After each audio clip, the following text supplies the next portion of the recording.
Let us all come together and invoke that universal immutable principle which resides in all of us. O hidden light, vibrant in every atom. O hidden light, vibrant in every atom. O hidden light, shining in every creature. O hidden light, shining in every creature. O hidden love, embracing all in oneness.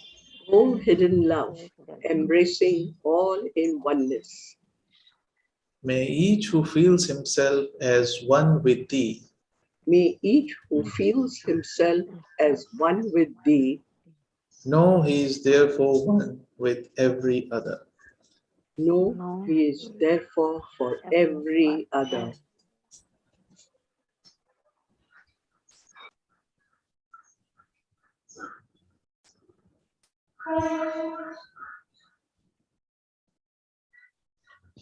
Good morning to each and everyone. Of course, Shikhar is a very well-known figure in India, also outside India. But still, there are maybe members who are not know his qualification or when he joined Theosophical Society. For them, a little introduction. Shikhar Agnihotri, she is a professionally Bachelor of Science in Nautical Science from Mumbai University, Bombay, India. By profession, he was in shipping and shipping corporation. He has taken voluntary retirement after working 10 years from shipping services. He joined Theosophical Society in 2008 with a great to her mother Basumati, who is present here. He came in touch with Theosophical Society, who Basumati was a member since 1980s. Is a very Shikharji is a very active member, founder of and assistant secretary of Pragya Theosophical Lodge, Lucknow. Is a man from Lucknow native place. Is a founder member of Maitri Group of TOS, Lucknow. National lecturer of the Theosophical Society for Indian section for last 4 years. He has been conducting regularly study classes, seminar, youth camps, public lecture on theosophical subject, not only, but Indian philosophy, ancient texts, etc. And also, his another favorite is holistic health all over India in theosophical lodges, schools, and colleges. He writes articles in the Theosophist, Indian Theosophist, Work of India, and other journals like French, Spanish Theosophical magazine with help of his better half, Catalina. He has been contributed articles for the books published on mysticism and Corona. He is an international speaker for the last 2 years, delivered lectures online to the members virtually outside the world, outside India. He started a YouTube channel, Pragya CS Studio, in May 2020 with his wife Catalina, and to make theosophical teachings accessible to as many as possible. C. Katerina, his wife, and daughter, all three are staying at Adyar campus, doing lot of work. In fact, he is the future symbol of Theosophical Society in India. At present, he has been rendering service to international headquarters of Theosophical Society at Adyar, Chennai. Now I welcome on behalf of Indian Section Theosophical Society Varanasi to deliver this lecture on the basis of a very interesting book which each and every member should read, The Principle of Theosophical Work by Professor Dr. I.K. Taimini. Now, Shikharji. Thank you, Mahapatraji, for such a generous introduction and showering your blessings and good wishes for all of us. And instead, I would like to say that you inspire us all with the way that you have handled the propagation of theosophy during these times of the pandemic, and so much work you have been doing and learning during the work, technological things, that is really, really inspiration, big inspiration for us all. So thank you for that.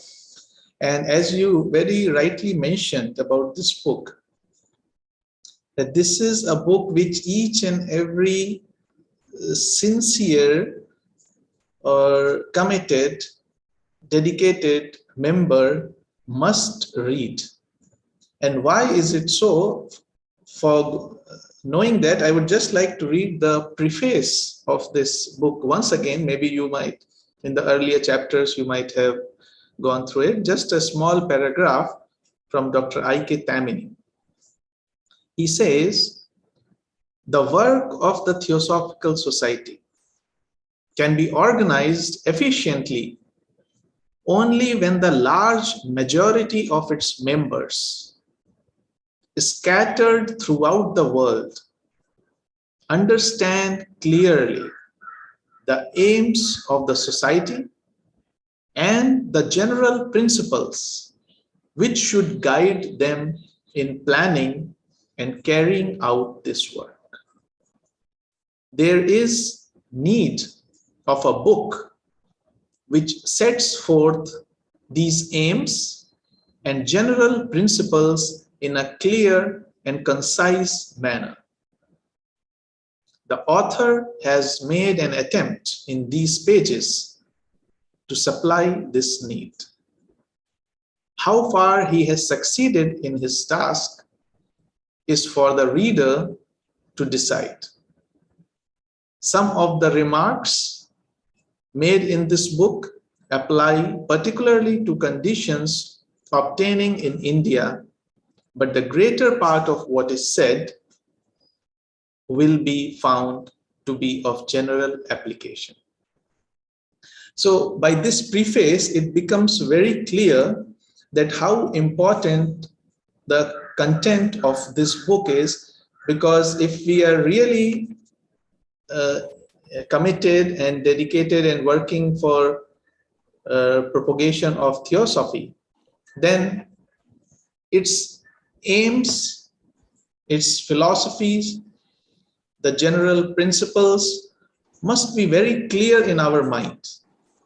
Because many a times that's what happens, that although there is a lot of energy, enthusiasm, motivation, but due to lack of clear vision of the aim,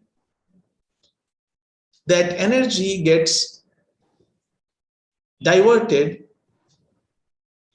in different channels from the main path. And as per that only, I think in earlier sessions, we might have studied about the divine plan and the Theosophical Society, the general aim of the Theosophical Society, the efficient methods to implement and propagate those teachings and philosophies to as many people as possible. And now we come to the next step, which is, of course, all the steps or all the whole process is important, but this is something which we cannot do without. And that is the chapter 4 of this book. I would be going through it, studying it and discussing it with everyone. Instead of a lecture, we can have some thought exchange in the end of the session also. Or if you have any questions, you can please write in the chat box that we can take up at the end. So the chapter 4 tells us about the qualifications and preparation of a theosophical worker.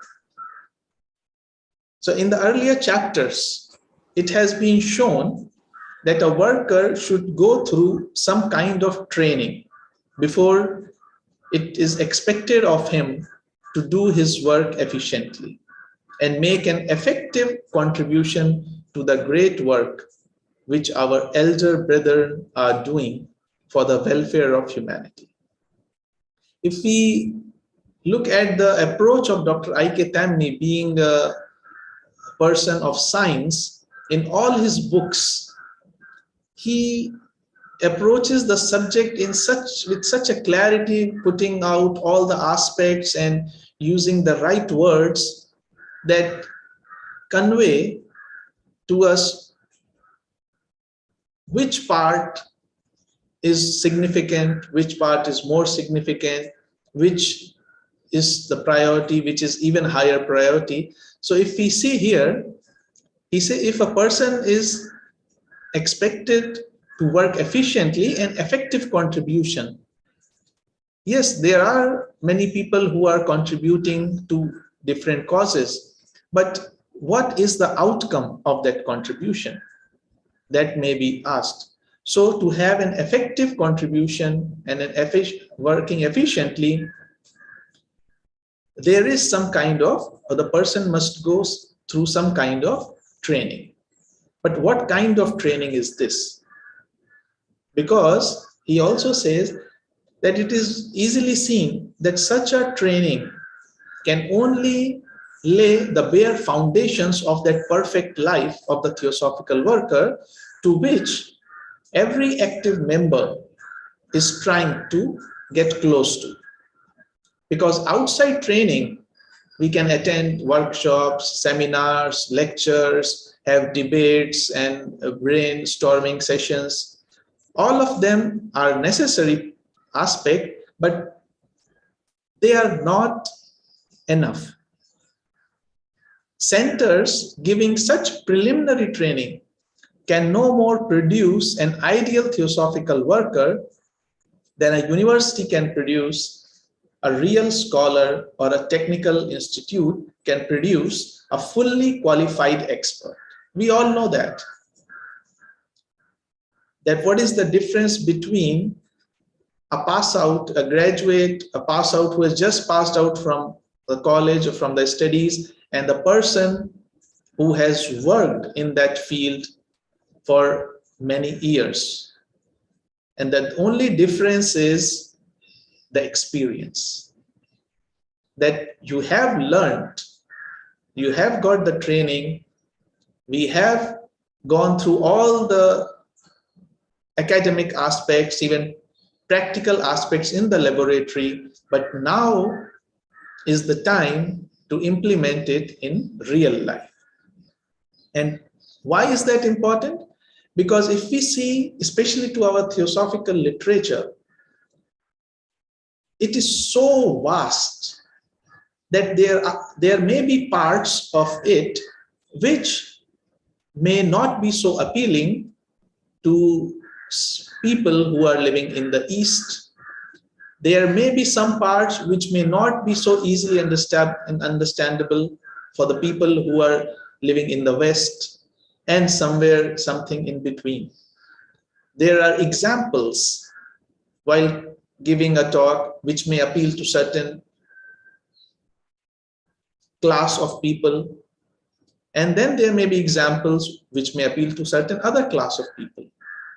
That comes from experience. And that's what he's saying, that the real training comes, as has been already pointed out, from experience, from the constant effort to acquire more knowledge and testing the knowledge that one has acquired in solving the real problems of life. And I think that is the crux of the matter, because no matter how much wonderful lectures we can organize, how much beautiful language or presentations we can make, but if what we are sharing is not helping the person in front in solving the problems of life, the daily life, we can have that person for a certain time, maybe because he's our friend or a family member, or he just came to attend a couple of sessions. But if what we are sharing is not helping the person in the daily life, very soon that person would try to find some other avenue which gives him or her certain solutions. So it is not just enough to study or even to explain, but to explain or to share in the manner that may possibly help the other person in the problems that everybody is facing. Everybody is facing problems. I mean, none of us can claim to be problem free, but everything changes with the attitude that we approach such a situation, which is called a problem. So let us consider very briefly what an individual worker has to do in order to fit himself or herself to become increasingly useful in the working out of the great plan. I must, every time we read any book of Dr. I.K. Tamni, the usage of words with such depth, it's not just useful, increasingly useful, which means it's not just enough that, oh, I have studied this, now it is enough for me. No, I have learned, but there is so much more to learn. And the more I share, the more I learn also. And so that we become increasingly useful in the working out of the great plan. And this self-training, which he has to go through, and which is a continuous and unending process, we all understand that it is a self-training. It is not imposed by any external authority. It is not imposed by any government or legal authority. It is imposed, it is self-imposed by our higher self, because we are in certain stage of evolution, and which is a continuous and unending process. Means is putting forth effort in various directions to do this. Let us consider some of the more important of these one by one, out of which two of them we will be discussing today. The first one, and first and foremost, the most important, the most significant, is the necessity of acquiring knowledge.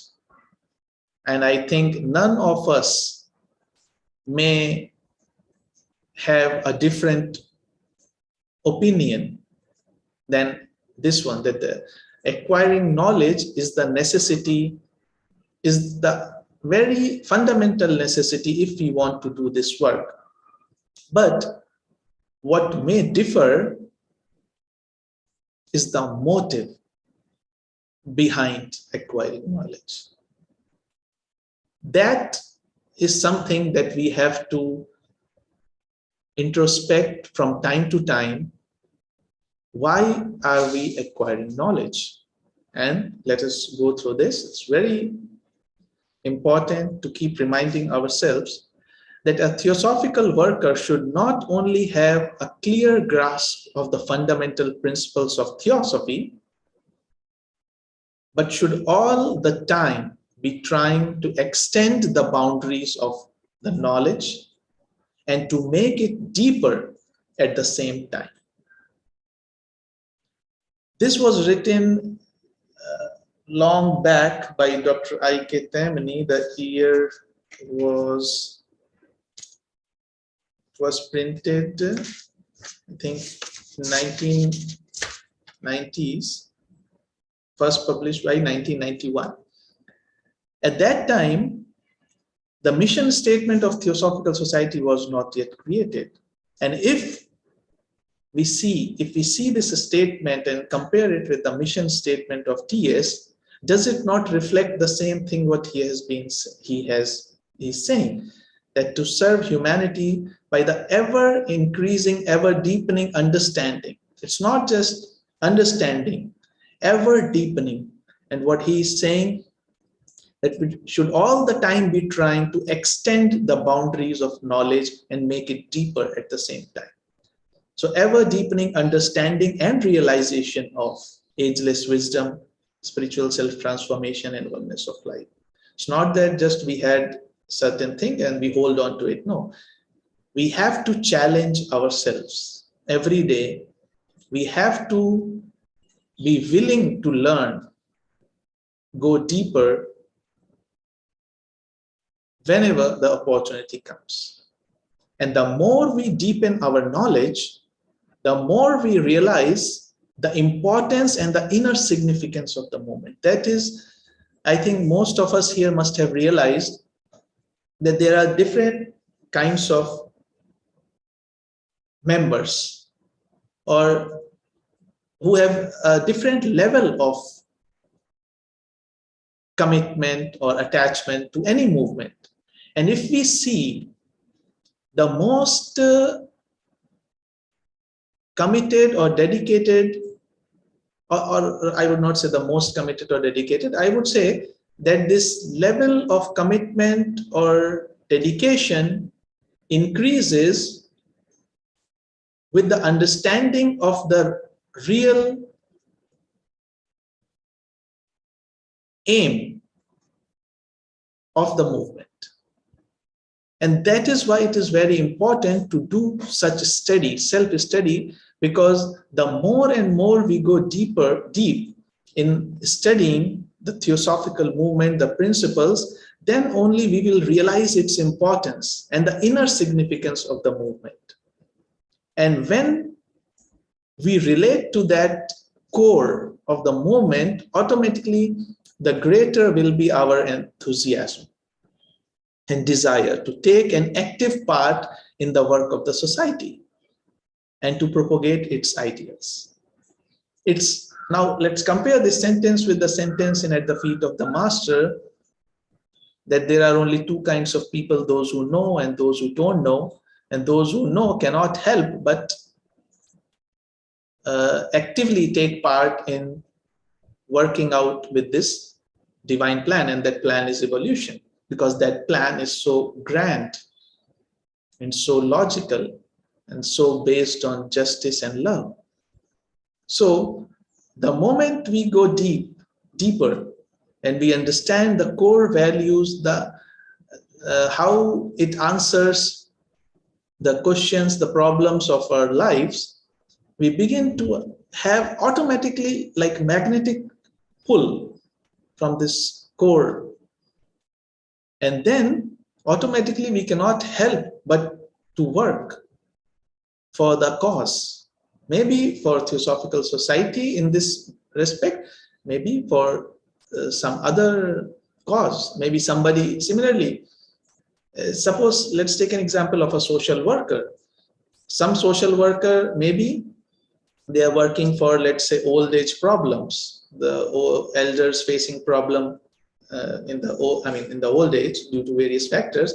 For somebody, it may just be a part of CSR liability, company social responsibility liability. They have to allot certain funds for it. They have to do something. But maybe there may be someone more who go deeper, meet individuals, and the more we meet individuals, listen to their problems, try to solve them, the more energy we get to work. because it is no more a superficial thing in life, but it is something that is touching our core. And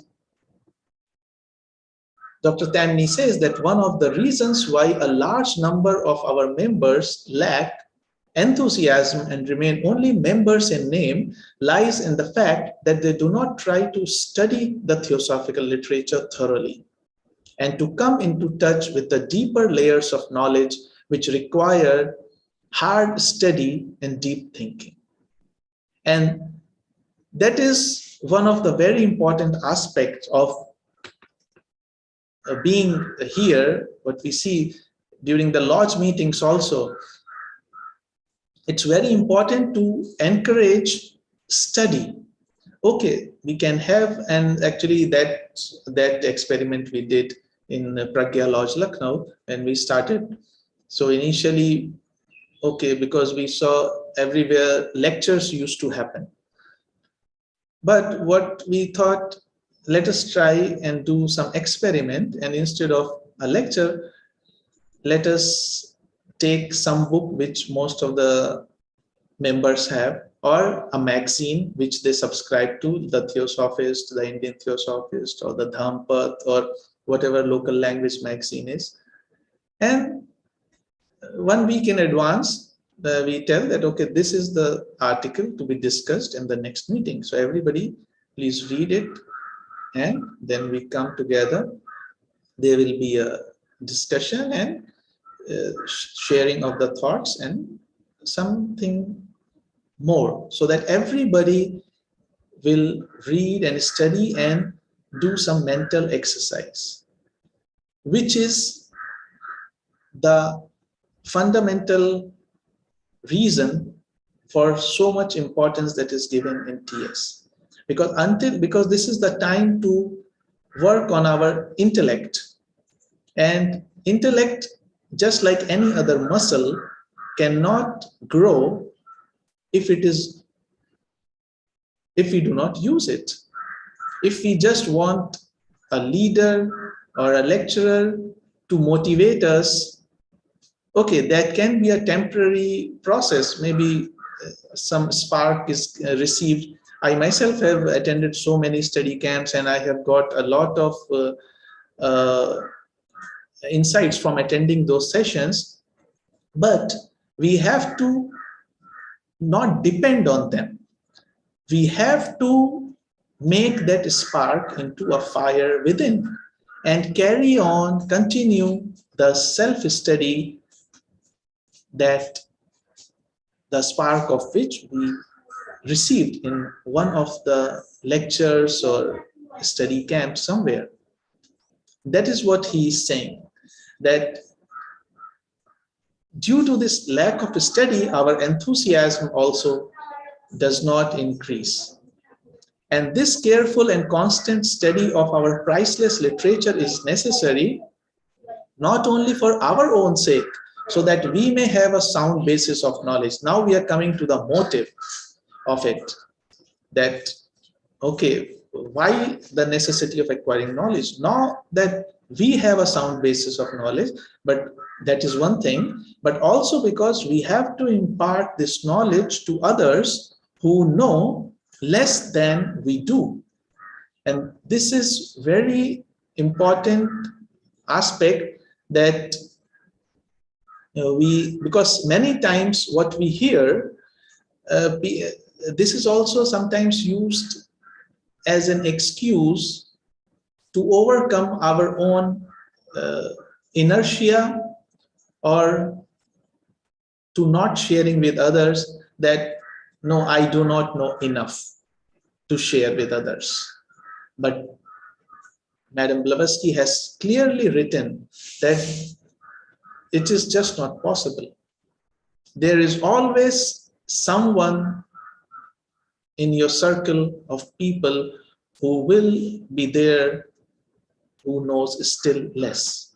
So it becomes our duty. We'll come to that, but before that, just sharing something from the Voice of Silence, which says that if you cannot be the sun, because sharing does not mean that everyone has to be the Buddha and then only he shares. No. Okay, let's compare Buddha with the sun. So Voice of Silence says, if you cannot be the sun, then be the humble planet. Point out the way, however dimly and lost among the host, as does the evening star to those who tread their path in darkness. Both, now they give the example of Mars and Mercury, that behold, Mars, as in his crimson veils, his eye sweeps over slumbering earth. Behold the fiery aura of the hand of Mercury, extended in protecting love over the heads of his ascetics. But both are now servants to the sun, left in his absence, silent watchers in the night. Yet both in Kalpas past were bright suns, and maybe in future days again become two suns. Such are the falls and rises of the karmic law in nature.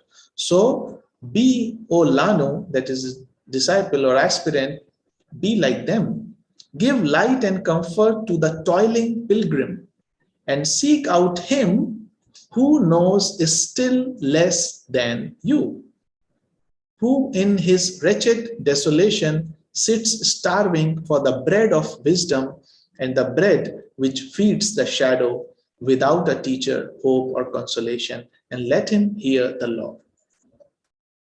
So it's very clearly instruct us that there ought to be someone.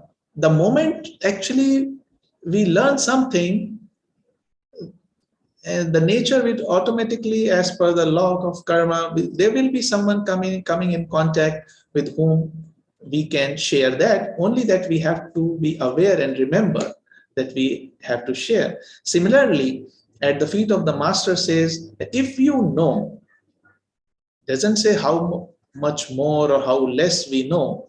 If you know, it is your duty to help others to know. However wise you may be already on this path,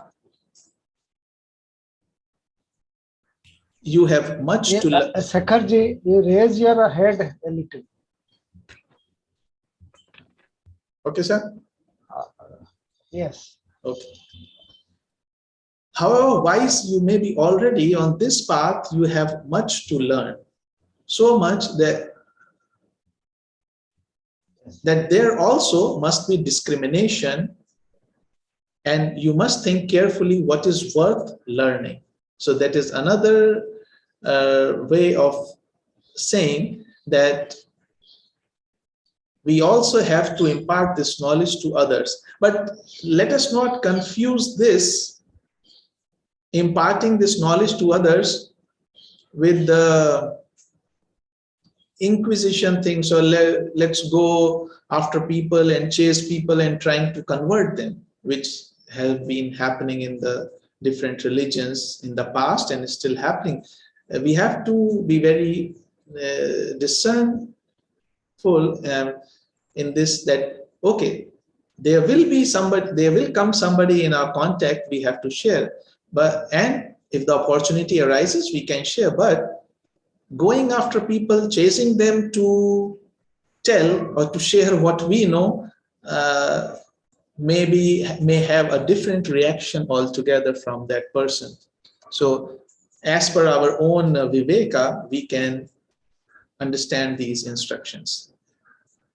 And why the most important function of the Theosophical Society, as has already been shown, is to disseminate as widely as possible the knowledge of Theosophy and the high ideals for which it stands. That is the only help as a worker that we can do.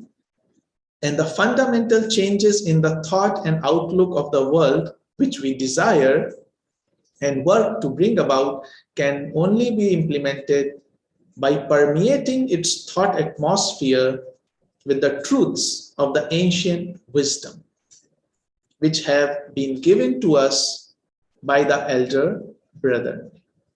And in this sense, I would like to share one small paragraph from the Mahatma letters, because at that time many people were convinced that it is the phenomena or the working of the miracles or some magic that will attract people to Brahma Vidya, to Theosophy. But masters clearly expressed or mentioned, or declared that it is not the physical phenomena that will ever bring conviction to the hearts of the unbelievers in the brotherhoods, but rather phenomena of intellectuality, philosophy, and logic, if I may so express it, telling to Synod that yes, read and study, my friend, for there is an object. So it's very clearly mentioned that if we want to bring about a difference in the world, we have to permeate the thought atmosphere of the world in a large quantity and with strength, the way with the theosophical thought, and which has been given to us by the elder brother. And every member of the society should therefore be a center for the propagation of these ideas in the environment in which he is placed, and should be trying constantly to influence the minds and hearts of those around him. So again, there is nothing that is out of somebody's capacity that is asked for. He's very clearly saying that wherever we are placed, maybe due to karma, we are placed in some work today, in some profession, then later part we are some other city, some other country, or whatever, wherever we are, we must be trying constantly. Okay, he's saying to influence the minds and hearts of those around him, but let us not confuse this influencing with pretensions, that we are trying to show something. In fact, what the meaning that I understand is that we should be living those principles. Those principles should become such a part of our daily life that it will automatically influence or inspire rather the people around. Not that we have to do something especially to influence the minds and hearts of those who are around. Because that person, I mean the worker, may not be able to lecture, he may not be able to write, but he can at least talk to people one-to-one and explain to them those aspects of theosophy in which they are interested. And if every member of the Theosophical Society tried to do only this work, and no one can say that it is beyond their capacity, the world could be very quickly be permeated with theosophical ideas, and the transition to a better and nobler civilization would be accelerated beyond all expectations, and that's what happens. I mean, if we, although it's not comparable, but at certain level we can compare it. There are a lot of networking companies. They don't do big propaganda, they don't do big advertisements, but they do networking. Like one person, he uses the products are good or not good, that's a different scenario, but they offer some incentive. That person talks to two other persons, those two persons talk to four other persons, and the tree grows bigger and bigger. Of course, not everyone can, I mean, of course, it is not possible for not anyone, at least. Okay, in this digital age, it has become possible that sitting in one corner of the world, you can connect with the rest of the world. That is the best part of the technology. But at the absence of this technology, at least by whatever avenue, by whatever platform we get it as a worker, we can utilize it to at least share the study that we have done, whatever is appropriate to that particular situation. And this will really accelerate that transformation of the world that everybody talks about. And this quick dissemination of the truths of ancient wisdom will be possible only when every one of our workers is not only thoroughly equipped with accurate and systematized knowledge of theosophy, but is also afire with enthusiasm and the desire to share this knowledge with others. That is the most, couple of conditions in that. That first, we have to be equipped with accurate and systematized knowledge, and we must have enthusiasm and the desire to share this others. For example, like we are having among friends or with anyone an informal talk, and somebody brings about, let's say, life after death, or how if you do this in the next birth you will become a mouse or you will become some animal. Those can be the moments. Again, it's up to each and everyone's own wisdom, but those can be the moments. In a lighter vein, some of the things that we study based on the scientific logical reasoning can be shared with others, and if not a big change, at least a seed of the change can be sown in the mind. So this dynamic interest, but we must have that interest on our part in the knowledge that we have acquired, is very essential, because if we want to interest other people, because this is very infectious. Just like we communicate the infection of a virus, similarly, our emotions or our invisible energy is very infectious. Although I can be meeting somebody with a smile on my face, but if my inner being is full of hatred and jealousy for that person, that will govern the reaction, not the smile on my face. The other person will also be catching or be infected with that feeling that I am having, which is invisible, but the smile is visible. So this interest, why do we think, or why do we experience that? Suppose there is a group of people above a certain age, let's say above 50, 60 or something. They are having, what do you think will happen if suddenly a 4-year-old or 3-year-old child is put in between? I think most of us might have gone through that experience, that just the presence of a 3-year-old or 4-year, a baby or a small child changes everything within and without, because that energy of that child is so infectious, just like everybody else, that for that moment, everything else is forgotten. So it is because it is possible that somebody holds a vast amount of knowledge in their minds, but they are not, they are passive, and they are not willing to share for whatever reason. And they do not have that enthusiasm or vital interest, but such knowledge is not communicated easily to others, because interest and enthusiasm count far more in imparting knowledge to others and making them really interested in our ideas than mere scholarship. That I think we all know. We might have had teachers in the class, in the school, who may be very academic, but maybe their way of teaching would be very not so engaging.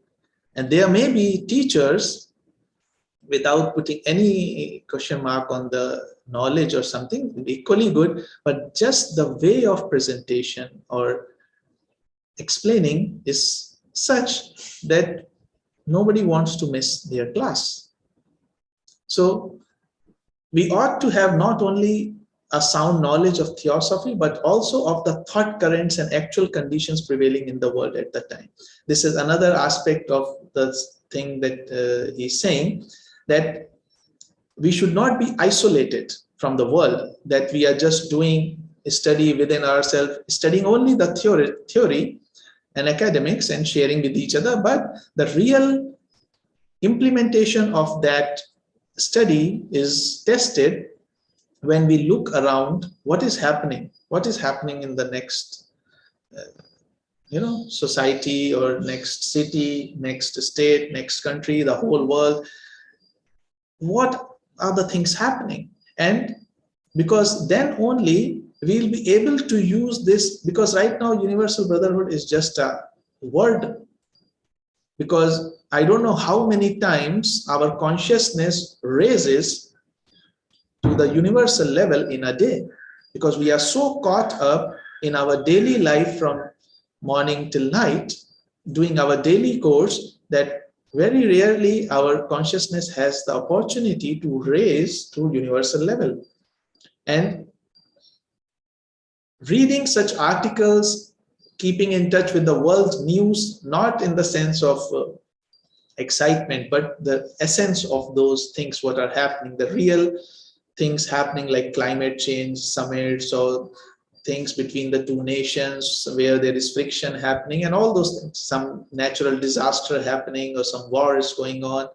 All those things, if we have, we can direct our thought currents in that direction to at least guide it, or if not guide it, to at least give it a bent into the direction what we think as per our understanding is for the welfare of everyone. So it does not mean that we spend all the time, he is saying, Dr. Tamini, that we spend all our time in reading newspapers and watching news channels. No, because we don't need to go in such details. What we need to do is have an overview of the things that are happening and try to correlate them, what is the holistic way to deal with these problems, and put those thoughts in the atmosphere, in the universe, with the intention that maybe the world leaders of the different countries may catch that idea and make necessary political, legal, environmental reforms, at least in the specific country. That is the necessity of having the acquiring knowledge. The other part is rather short, which is specialization. If we study theosophical literature, there is so much range of work in the Theosophical Society at large in differing capacities, because people are so different and having different temperaments. It is very obvious that different people may get specialized automatically in different lines of activity. Maybe somebody is good in technical aspect. Technical aspect means how to maybe do some editing or some organizing some event. Somebody else may be good in giving a lecture. Somebody else may be good in writing an article. Somebody else may be good in interacting with people and inviting more people to such talks. Anyway, in every living and healthy organism, there must be specialization of functions and unity of aim. So the organism here is the Theosophical Society, and different people are basically the different functions, but the aim, unity of aim, has to be there. Just like in the White Brotherhood, we see first ray, second ray, and so many 7 rays. At each ray there is a head whom we call Chauhans, and then Maha-Chauhans, and then so they represent actually a function, just like all so many 33 crores of Devi Devtas and gods and goddesses. They are not persons, but rather the functions and forces in nature. So any healthy organism, there must be a specialization of functions. So because then only there will be a determined lines of activity through which this aim can be achieved. And so accordingly, this comes either from the volunteer purpose, that what we think is our strength, the best way we can help in this work, or as the office bearer, if they find, okay, this person is very good in accounts, or this person is very good in different things, they can invite them for such work.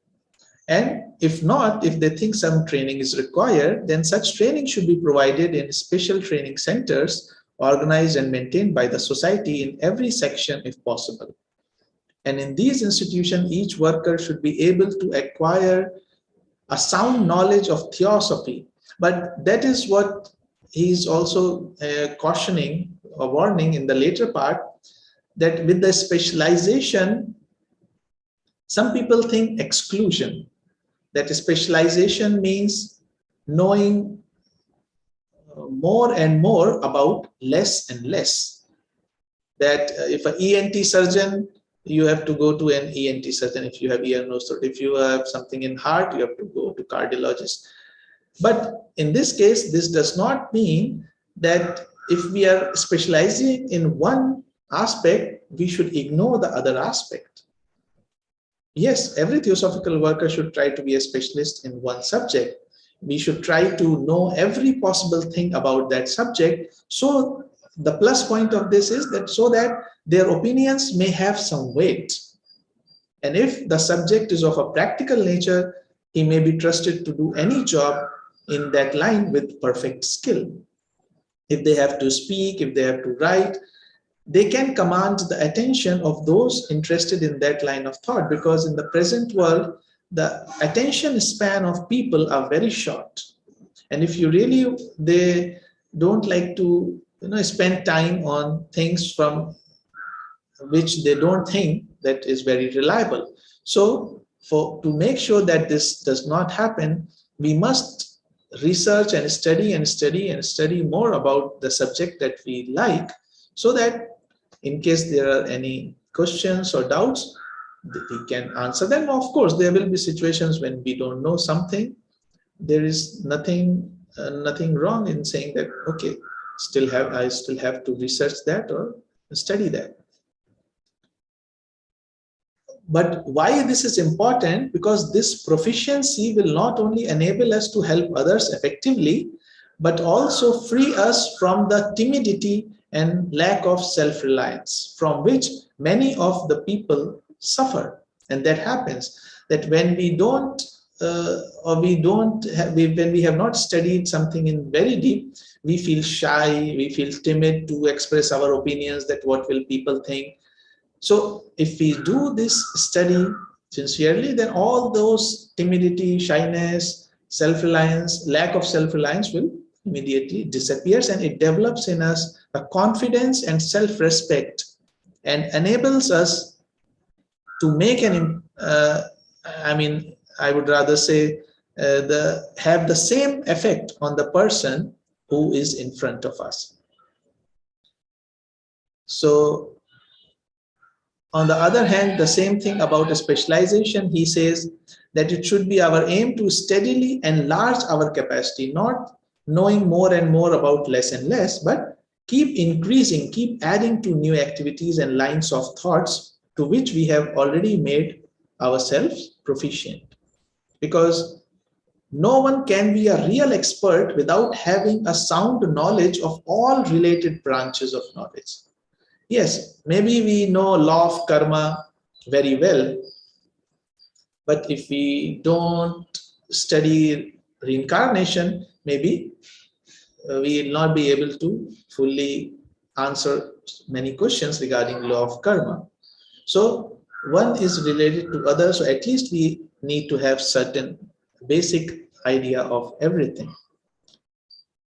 So also he says that specialization does not mean that we should put blinkers on our eyes and keep our eyes closed to other kinds of work that I just said, that we should not ignore the other aspects, because we should also know other aspects of works in case of emergencies when the person who was supposed to do that work is not available. So in that case, we can offer our services and avoid any negative outcome of that thing.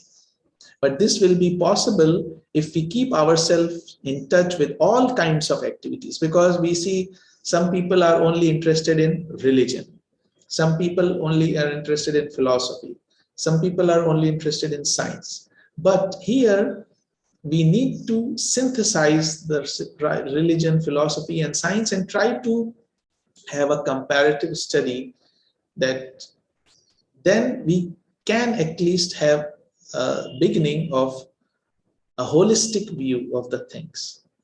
And these various points dealt with in the preceding paragraphs, he says, when put briefly, mean simply that every theosophical worker should be able to do a certain type of work, at least with efficiency, if not perfection.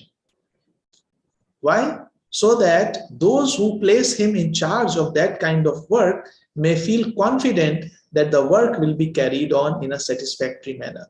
And that is the difference also here and organization, maybe a company or factory, because there we have supervisors or managers whose only job is to keep monitoring, keep pointing that who is working, not working correctly, who is not working efficiently, or all those things. But here we must be responsible enough and knowledgeable enough at least, or if at least willing to learn to do our work in a proper manner, so that the person who is above us in the hierarchy does not have to spend his time and energy all the time in checking whether we are doing our work rightly or wrongly. Of course, there might be some mistakes from some time to time.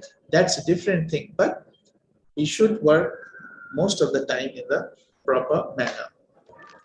And if we, coming to the end, if we study the working of the innumerable organizations and concerns working in the world, the most striking thing that we notice is how people work efficiently outside, but they are working in the outer world with not ideals, but to get the money. Of course, many of them will be working for passion also, but he says that it is true that they work for money and generally under great external pressure, while we work for the love of the work. But should that make any difference in the way that we work? In fact, we should be working in a, I would not compare better way, but we should be putting all our efforts in making the work beautiful. So, and with this two parts come to an end. Later on, there are more aspects to this work that will be taken up in the next sessions, coming sessions on next Sunday. And if there are any comments or inputs, queries, please share them and we will all try to find their answers. Oh, there are many. Dinakaran, yes.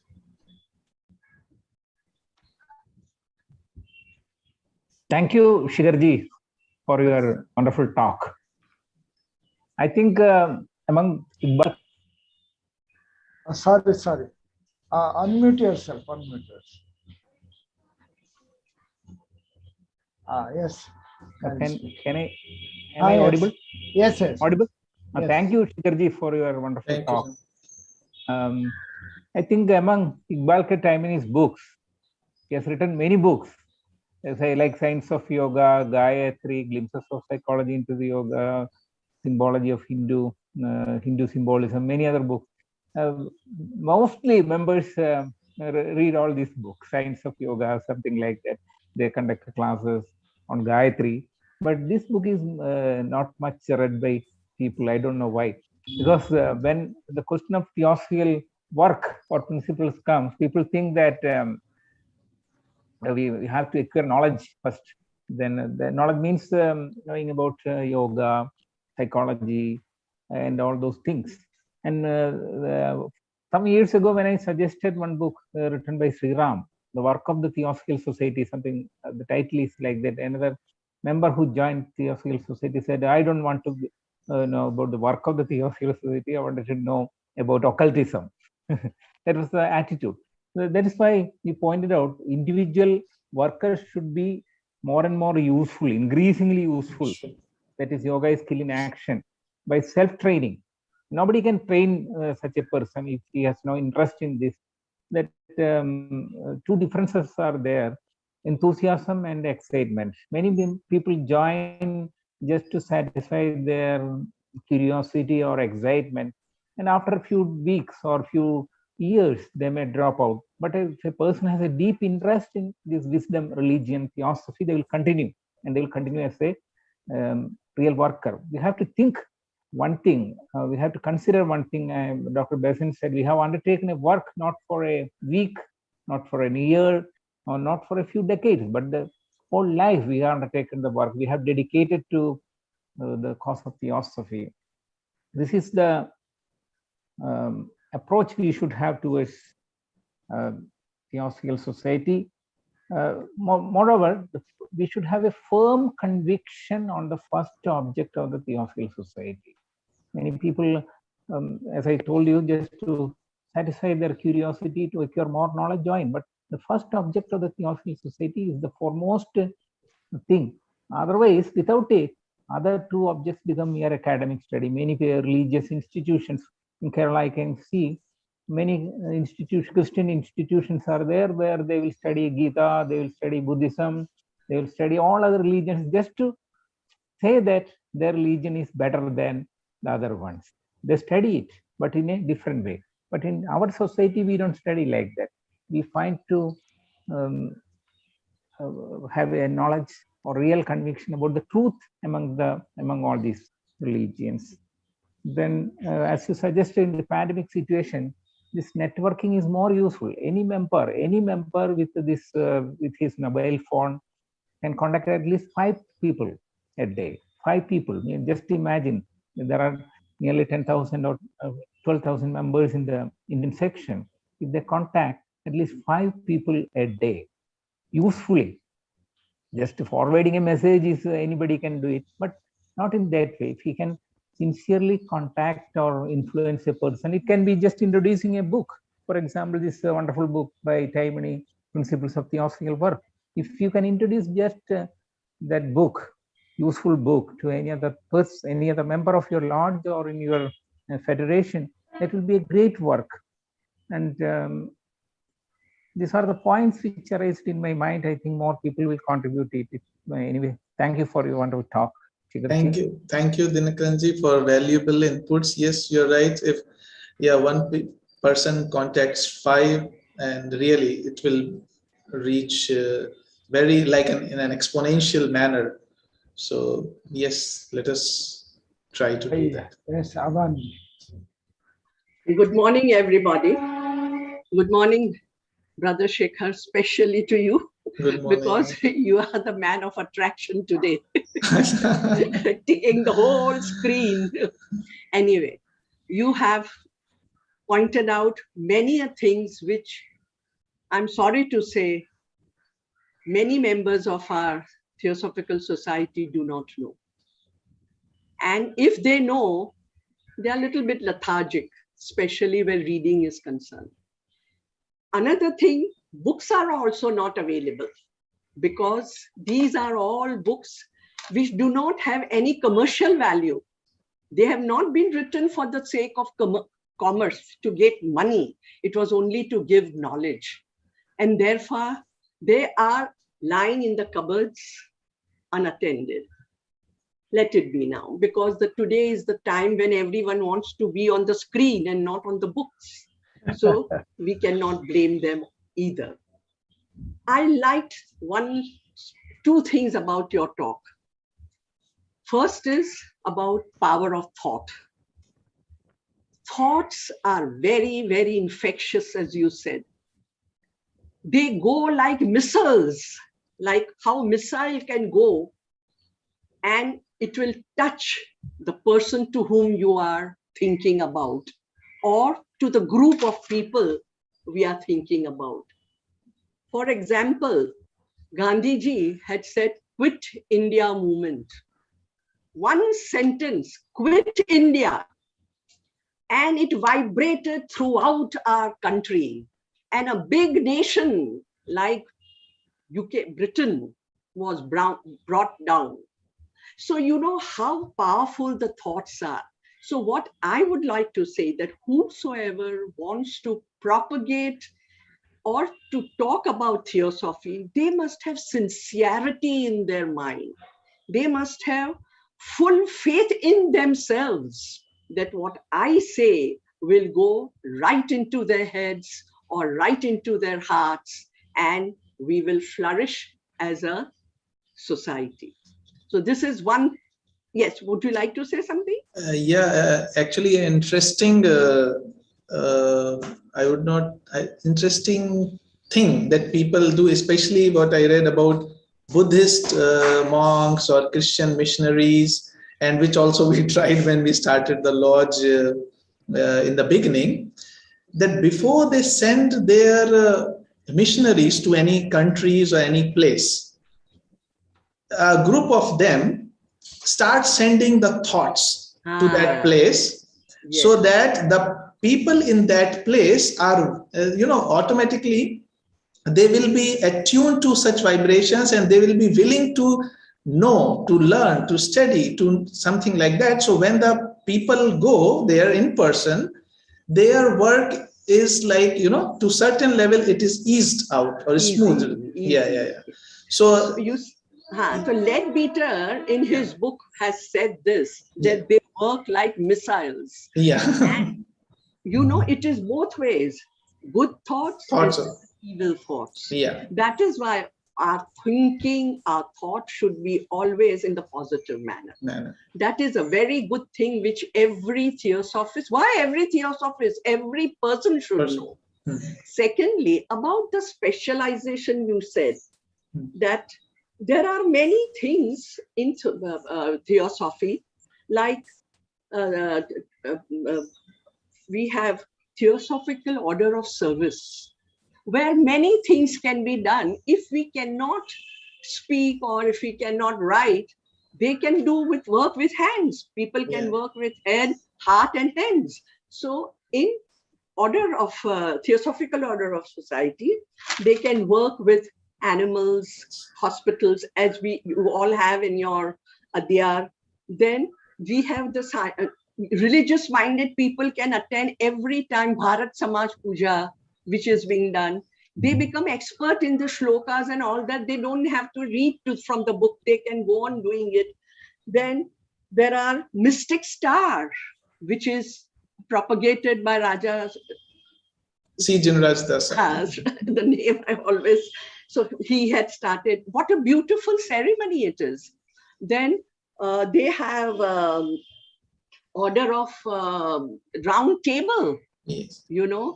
All these ceremonies are, of course, a little bit rituals are there, though we don't believe in rituals. But then they take, when children see all these things, they have a lot of good effect, because audio as well as visual. Visuals give them the strength when they see all the diyas and all the flowers and all good recitation by the people. So these specialization can be considered. Don't you think so? Yeah. No, rightly, yes. Apart from reading and writing and speaking and giving talks and taking classes, these things also are there. Once in a week or once in a month, we should go and propagate to our children and grandchildren whatever we can. Actually, thank you. Yes. Thank you for your wonderful inputs. And just to final add, and then we will take Vimalji after this. Thank you very much. That in our lodge we experimented with this, and one of the Sundays, instead of the meeting, we used to do Bharat Samaj Puja. And one of the Sundays, 4 Sundays, we used to go to an orphanage. All the people, TS people, we get together. Instead of having a meeting, we used to go to that orphanage, taking some fruits or something to eat for the children. So other than only lecturing and studying, such activities also create their effect. Vimalji, please. So basically, I'm involved in 2 different groups. One is an Alzheimer's support group, because my mother-in-law had Alzheimer's. She's no more, but I'm still in that support group. Second is a special needs support group, because I have a son with special needs. Now, the thing that I'm planning to do, and I'm working with a person who's also helping me to create a program which is based on Theosophy, my idea, this lady is going to help me how to make it an experiential exercise. So with games or group discussions, how, like, we'll ask a simple question like, how do you think karma has operated in your life so far? So they'll come up with their ideas, and then we share the idea of what theosophy says. So this type of idea we have in that, the useful part, I feel like the knowledge which Shikhar very beautifully explained, that we have to have the clear knowledge. So in that, what I have been thinking is the sevenfold body, the fact that the brain is not just a receiver and the mind is outside.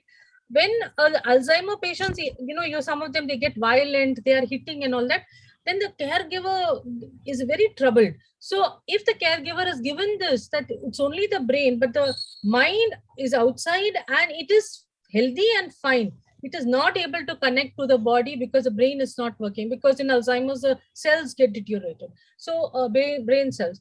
And then that mind and that soul knows the service you're doing.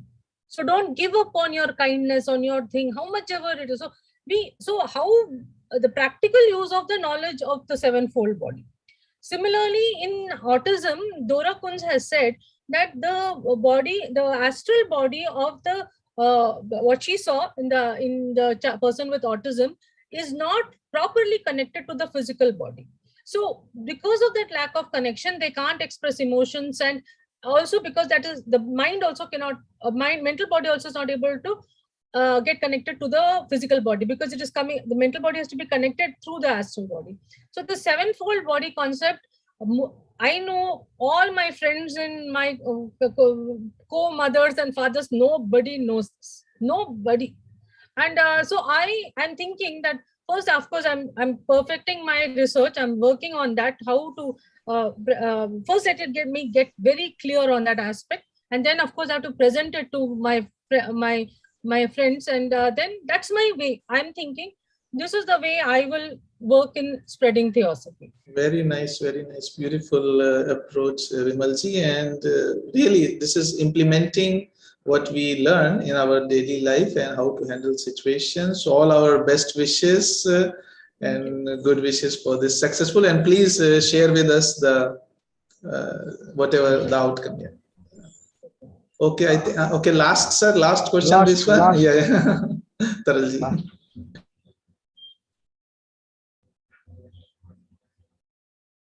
Your mic is, unmute yourself. Yes. Now, am I audible? Yes. Yeah. Thank you, Shikhar ji, first of all, to allow me to say something because time was going on.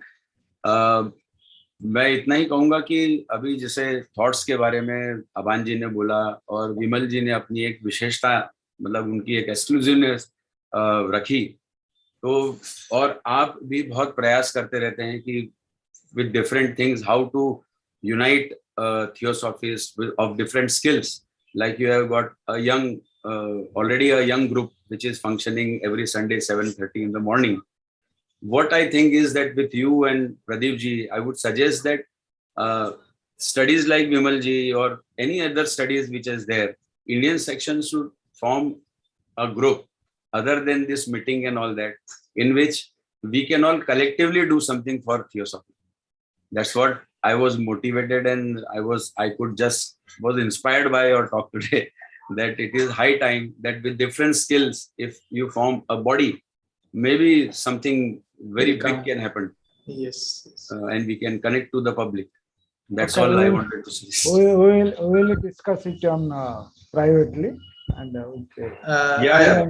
yes. Okay. I would just like to read a comment from Brother Jitendra Sampath from Africa. Very important. He says, study is necessary and it is important, but what we know may not be all knowing. We have to be humble and know there are some beings higher on the rung of ladder, which is infinite. And secondly, we should carry on daily meditation and service to our brothers.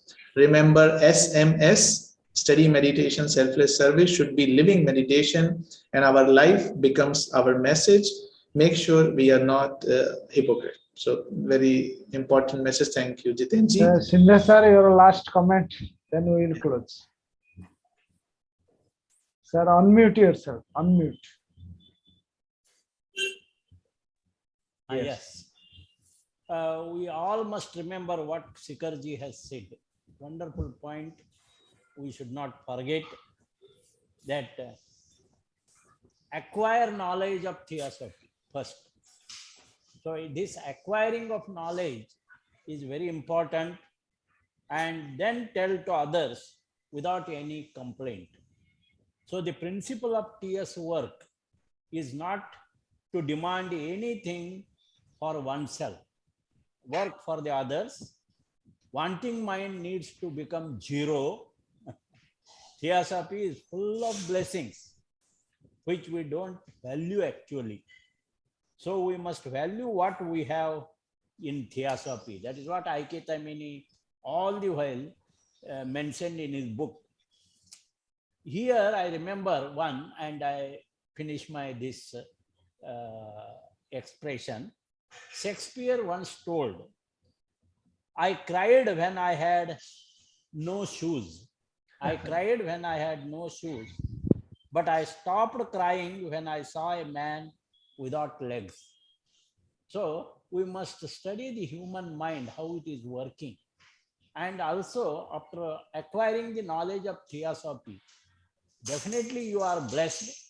There are a number of blessings in Theosophy for you, and you know more being a Theosophical member.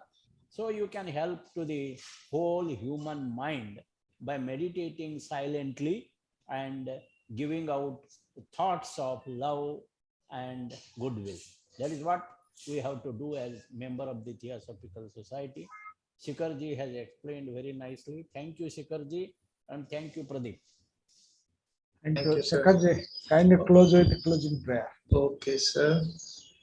So as Shindeji said, let us use all our willpower and thought power, and for the welfare of all manifestation, for the spiritual unfoldment of everyone, let us come together and say this prayer. Oh.